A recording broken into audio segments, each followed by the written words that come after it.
Chapter 5 Judgment, Conflict, and Conquest. If the first sign establishes origin and promise, the next movement must establish why that promise is necessary. A promised seed does not enter a neutral world. He enters a world already disordered, already guilty, already requiring judgment. Redemption is not sentimental rescue. It is not God glancing at human misery and deciding, in a vague act of benevolence, to improve the condition of man. Redemption answers something deeper than discomfort. It answers debt, guilt, accusation, and the moral imbalance introduced by sin. This is why the movement from the woman to the scales is so fitting. Libra, stripped of astrological triviality, presents one of the most ancient and universal images of judgment, the balance. To weigh is to evaluate. To place something in the scales is to submit it to a standard beyond itself. The object being weighed does not define its own sufficiency. It is measured. It is found adequate or wanting according to a principle that stands above appetite, preference, and self-defense. In scripture, this symbolism is severe. When Belshazzar sees the writing upon the wall, the interpretation given to him includes the dreadful phrase, "Thou art weighed in the balances and art found wanting." The image is not decorative, it is judicial. The king has been assessed by a standard he did not invent, and he has failed. His power cannot bribe the scales, his throne cannot alter the measure, his feast cannot drown out the verdict. This is the first great truth after promise. The world must be weighed. The promise of the woman's seed is therefore not merely biological or heroic, it is legal. It enters a world where something is owed. Man's problem is not only that he is weak, ignorant, oppressed, or mortal. His problem is that he is guilty. His condition requires not merely healing, but satisfaction. A debt must be answered. A judgment must be faced. A price must be paid.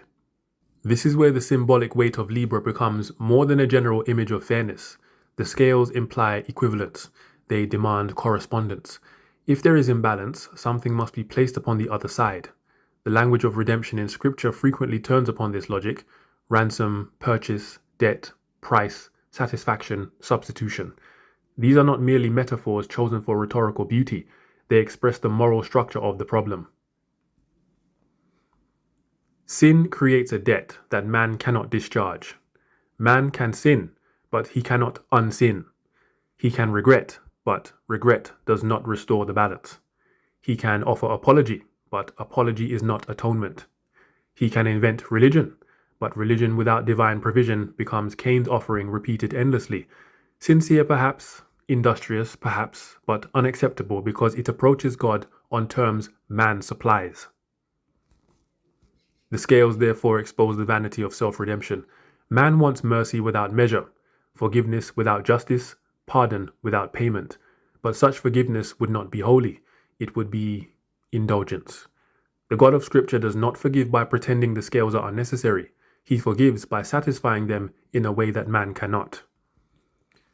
Here the gospel begins to emerge not merely as kindness but as divine wisdom. The seed of the woman does not come only to inspire mankind or to provide an example of moral excellence. He comes to answer the scales. The incarnation is already moving toward atonement. The child promised in hiddenness must become the man who stands where guilty man cannot stand, bearing what guilty man cannot bear, fulfilling what guilty man cannot fulfill. Thus, after Virgo comes Libra, not as an accident of sequence, but as a necessary theological progression. Promise is followed by judgment. Birth is followed by moral reckoning. The seed enters history, but history is under sentence. Yet, judgment alone is not the whole condition. The world is not merely imbalanced, it is contested. Sin is not only debt, it is war. The promise given in Eden did not speak only of guilt and remedy. It spoke of enmity. I will put enmity between thee and the woman, and between thy seed and her seed. Before Scripture gives us the full vocabulary of sacrifice, law, covenant, priesthood, and kingdom, it gives us conflict. This brings the sequence to Scorpio. The image of the scorpion is unpleasant by design. It is low, venomous, sudden, and dangerous. It does not conquer by open majesty, but by sting. It belongs symbolically to treachery, pain, poison, and hidden threat. It is not the lion that roars, nor the bull that charges, nor the archer that strikes from heroic distance. It is the creeping thing whose danger lies in the venomous wound. If Libra introduces the question of justice, Scorpio introduces the reality of hostility. The promised seed must not only answer the scales, he must endure the sting. This is deeply consistent with the Edenic promise.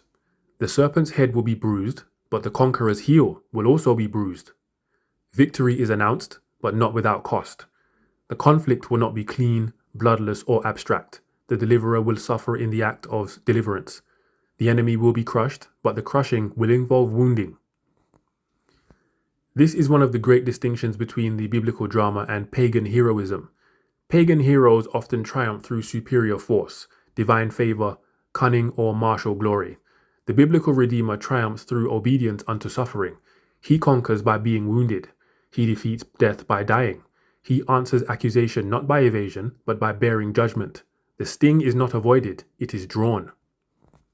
The scorpion then functions as an image of the enemy's method. It does not have the dignity of open kingship.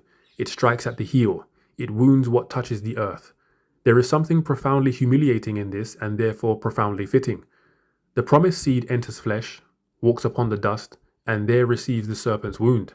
The incarnation makes the heel available to be bruised. One can trace this warfare through scripture long before reaching the cross. The line of promise is attacked repeatedly. Abel is slain. The seed line is threatened by corruption before the flood.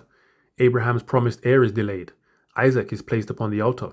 Jacob wrestles and limps. Joseph is cast down before he is exalted. Israel's male children are targeted in Egypt. David's line is hunted, fractured, judged, and nearly extinguished. Herod seeks the young child's life. Again and again, the promise advances under threat. This is not accidental narrative tension, it is the unfolding of enmity. The scorpion therefore reminds the reader that the gospel is not a gentle moral philosophy placed upon a peaceful world. It is invasion into hostile territory. It is light entering darkness, not as decoration but as threat. The darkness does not merely fail to understand the light, it hates it. The seed of the serpent does not merely disagree with the seed of the woman, it seeks to destroy him. And yet, the scorpion is not final. Its power is venom, not sovereignty. It wounds, but it does not reign. It stings, but it does not enthrone itself. This distinction matters because Christian thought must never grant evil a grandeur it does not possess.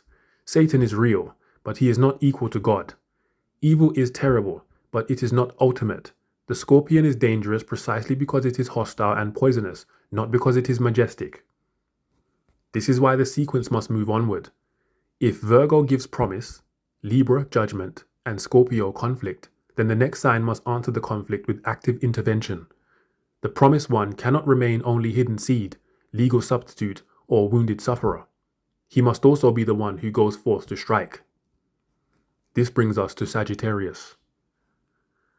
At once, the imagery changes. The low and venomous gives way to the armed and advancing. The sign is traditionally represented as an archer, often in later pagan form as a centaur. The centaur imagery itself requires caution. It belongs to mythological layers that cannot be received uncritically. Yet beneath the mythic accretion stands the essential image, a figure with a bow, aiming, sending the arrow, striking at a distance with deliberate force. Here the theme becomes conquest. The archer is not merely defensive. He is not waiting passively for assault. He takes aim. He directs judgment. His weapon implies intention, precision, and movement toward victory. The enemy who stings the heel is answered by the warrior whose arrow flies. Scripture repeatedly uses the image of arrows in context of judgment, warfare, and royal triumph. The bow is not an accidental instrument. It signifies directed power. A sword may suggest close combat, but an arrow suggests judgment that travels, finds, and pierces. The archer does not merely possess strength, he possesses aim. This is vital to the gospel pattern. Christ does not merely suffer under evil, he overthrows it. The bruised heel leads to the bruised head. The cross, viewed by unbelief, appears to be the triumph of the scorpion. It looks like the sting has succeeded. The righteous one is condemned, pierced, mocked, and buried. Yet the very wound becomes the mean by which the enemy is defeated. The sting exhausts itself in the body of the Redeemer, and in so doing, loses its dominion. O death, where is thy sting? O grave, where is thy victory? The question is not asked because death was imaginary, but because death has been answered. Sagittarius, read within this symbolic progression, therefore represents the counterstrike of the promised seed. The warrior arises out of the logic already established. He is not a random hero attached to the sequence because heroic images are impressive. He is necessary. If there is enmity, there must be conquest. If there is a serpent, there must be a crusher.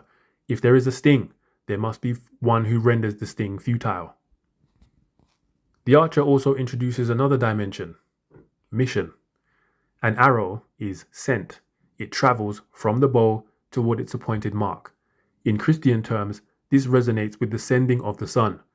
The Redeemer is not self-appointed within history. He is sent by the Father. His work is purposeful, directed, and effectual.